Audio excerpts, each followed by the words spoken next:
ഒരു വശത്ത് നിരവധി നാട്ടുകാർ ഭക്ഷണം കഴിക്കാനെത്തുന്ന ഹോട്ടൽ, തൊട്ടരികിലെ തോട്ടിൽ അറപ്പുളവാക്കുന്ന രീതിയിൽ കക്കൂസ് മാലിന്യത്തിന്റെ വൻ ശേഖരം. ചാലശ്ശേരി പഞ്ചായത്തിലെ കൂറ്റനാട് കരിമ്പ പാലയ്ക്കപ്പീടികയിലാണ് സാമൂഹ്യവിരുദ്ധരുടെ ഈ കടുംകൈ. ഇത് ആദ്യത്തെ സംഭവമല്ല. ആവർത്തിച്ച് പരാതിപ്പെട്ടിട്ടും നടപടിയെടുക്കാൻ അധികൃതർ മടിക്കുന്നതിന്റെ പ്രത്യാഘാതമാണ് പ്രദേശവാസികൾ ഇപ്പോൾ അനുഭവിക്കുന്നത്. കഴിഞ്ഞ ദിവസം രാത്രിയുടെ മറവിലാണ് സാമൂഹ്യവിരുദ്ധർ കക്കൂസ് മാലിന്യം തോട്ടിലേക്ക് ഒഴുക്കിവിട്ടത്. കഴിഞ്ഞ ദിവസവും 2 ആഴ്ച മുൻപ് സമാനമായ രീതിയിൽ ഇവിടെ സെപ്റ്റിക് ടാങ്ക് മാലിന്യം തള്ളിയിരുന്നു. റോഡിന് കുറുകെ കടന്നുപോകുന്ന തോട്ടിലാണ് ഇത്തരത്തിൽ വലിയ തോതിൽ മാലിന്യം തള്ളിയിരിക്കുന്നത്.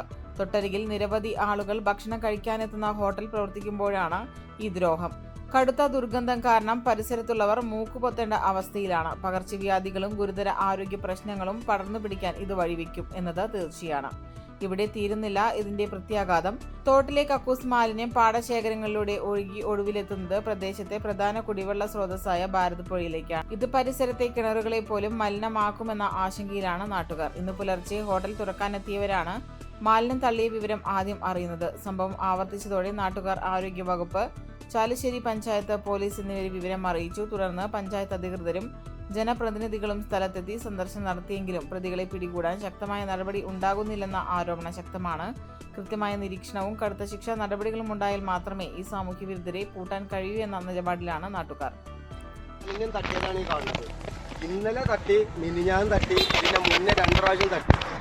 തൊട്ടടുത്ത് കാണുന്നത് ഒരു ഹോട്ടലാണ്. ഈ ആളുടെ ഹോട്ടലാണ് ഈ കാണുന്നത്. ഇയാളുടെ ഉപജീവനം നടത്തുന്ന സ്ഥാപനം. ഞങ്ങളൊക്കെ ഭക്ഷണം കഴിക്കുന്ന ഒരു സ്ഥലമാണ്. ഒരു മാലിന്യം കൽപ്പിക്കാതെ പാലക്കാട് ഈ 4-ാം വാർഡ് ഒരു കക്കൂസ് മാലിന്യം തള്ളാനുള്ളൊരു കേന്ദ്രമാക്കി മാറ്റിയതാണ്. ഇത് ബന്ധപ്പെട്ട അധികാരികൾ ഇത് വേണ്ടുന്ന രീതിയിൽ ഇതിന് നടപടിയെടുത്തില്ലെങ്കിൽ ഞങ്ങൾക്ക് ജീവിക്കണ്ടേ. പകർച്ചവ്യാധികൾ പകർന്നു പിടിക്കുന്ന ഒരു സമയം. ഈ സമയത്ത് തന്നെ ഈ ആദ്യം ഇവിടെ കൊണ്ട് തള്ളുമ്പോൾ ഈ തള്ളുന്നവരൊന്ന് വിചാരിക്കണ്ടേ. അവർ അതിൻ്റെതായ രീതിയിൽ ഒരുപാട് പൈസ പറഞ്ഞിട്ട് ചെയ്യുന്ന സ്ഥലമാണ്. അവർ തൊഴിലാണ് ചെയ്തോട്ടെ. പക്ഷെ എന്താ വെച്ചാൽ അത് തള്ളാൻ അതിന് പറ്റാവുന്നൊരു സൗകര്യം അവർ കാണണ്ടേ. ഇത്രയും ഒരു സ്ഥാപനത്തിൻ്റെ അടുത്ത് തട്ടുമ്പോൾ നമ്മുടെ അധികാരികളുടെ പിടിപ്പേടായിട്ടല്ലേ ഇപ്പം നമ്മൾ കണക്കൂട്ടേണ്ടത്, അല്ലാതെ വേറെ ഒന്നല്ലല്ലോ. ഒരു സ്ഥാപനമാണിത്. ഒന്നൊന്നല്ല, 2-3 സ്ഥാപനങ്ങളുണ്ട്. തൊട്ടടുത്ത് വീടുകളുണ്ട്, വഴിയാത്രക്കാരുണ്ട്. ഇതൊരു മെയിൻ റോഡാണ്, പൊന്നാനി പാലക്കാട് റോഡൊക്കെ. എത്ര ആളുകൾ യാത്ര ചെയ്യും? ഇത്തരം സ്ഥലത്ത് ഇതുകൊണ്ട് തള്ളുമ്പോൾ അവരുടെ ധൈര്യം എന്താ?